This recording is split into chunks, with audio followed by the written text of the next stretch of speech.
I'll tell you that.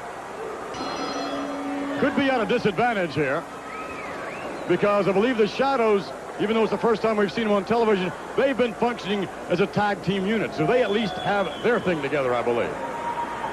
They definitely do, I think. But, you know, I'll tell you, Mulligan is a big, big man, and he's powerful. They're going to have to get him off his feet and down onto the mat.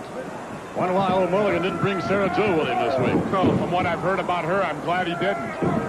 Matter of fact, we asked Big Old Blackjack earlier on why he didn't bring Sarah Jo Puckett here to the Superstars of Wrestling. Here's what he had to say. Well, you see, Sarah Jo ain't used to coming to town just every day. Well, she lives 50 miles from the nearest neighbor. Well, you got to ride all day to get to her house. Let me tell you something. Well, she's a little bit shy, you know. Well, you get to see Sarah Jo, brother. You just wait and see.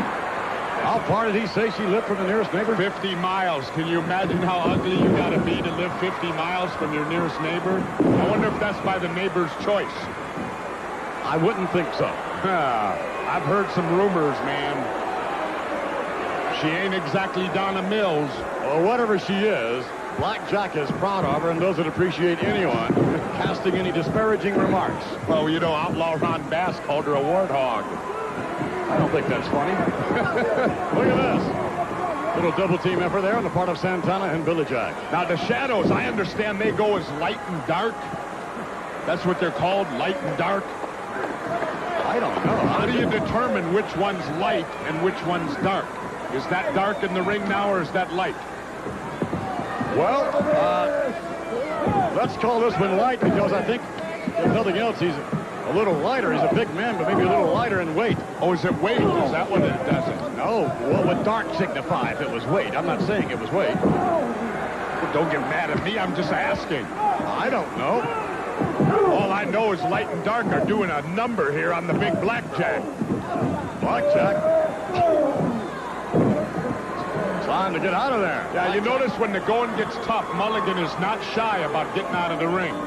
No, I haven't noticed that. I just saw it right there. Santana, Iron Mike Sharpe locking up. Tito, one of the premier athletes in the World Wrestling Federation. Yeah, Chico was on top of the world till he met the Macho Man about a year and a half ago. Chico, that's what I said. Chico. I think he's still on top of the world. Santana is an incredible athlete and so consistent as far as his performance is concerned. He's the greatest athlete to come out of Tijuana.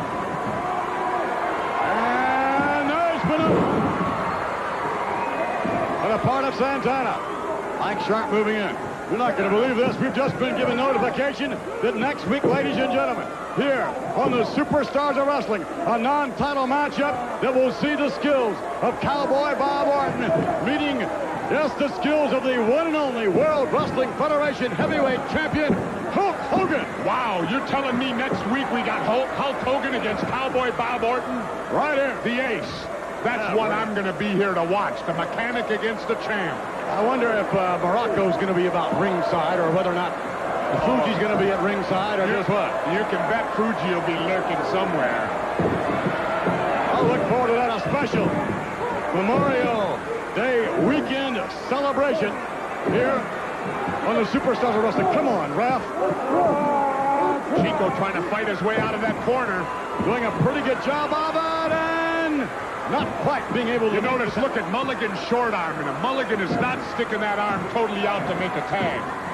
Monday night, June 8th, will be the date for the return of the WWF to East Rutherford, New Jersey, more specifically, the Meadowlands Arena. Two great attractions top the card. A 20-man, $50,000 bunkhouse battle royal. Come as you are, do what you want. More details in the weeks to come. And the other attraction, Danny Davis perhaps biting off more than he can chew when he faces the unpredictable one, George the Animal Steel, Monday night, June 8th at the Meadowlands Arena.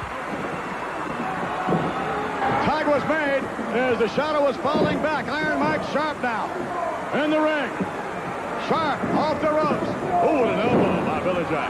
We're going to go messing with Billy Jack. Uh-oh. Oh, is he setting up for the full Nelson? I think so. He's got it. There it is. He has it in there. Iron Mike Sharpe. Yes, it's all over. Sharpe surrenders. And Billy Jack, Haynes, and Santana, and Mulligan, victorious. The winner of this bout, the team of Billy Jack, Haynes, Tito Santana and Black Jack Mulligan. Yeah, Mulligan, he's like a cheerleader. The only thing he comes in is to pat his partners on the back. I don't know about that, but you better be quiet about Sarah Joe Puckett, I'll tell you that. The Warthog? Stop it. Back to action. Back to the replay. I thought you have to be impressed with Billy Jack Haynes. This Sharpe is a tough man, and for him to get him in a full mount and to make him submit so quickly, it tells you about the enormous power of Billy Jack Haynes. Yes, indeed, that is horsepower, isn't it? Oh, my, there it is. Let's catch up now on some news about the World Wrestling Federation.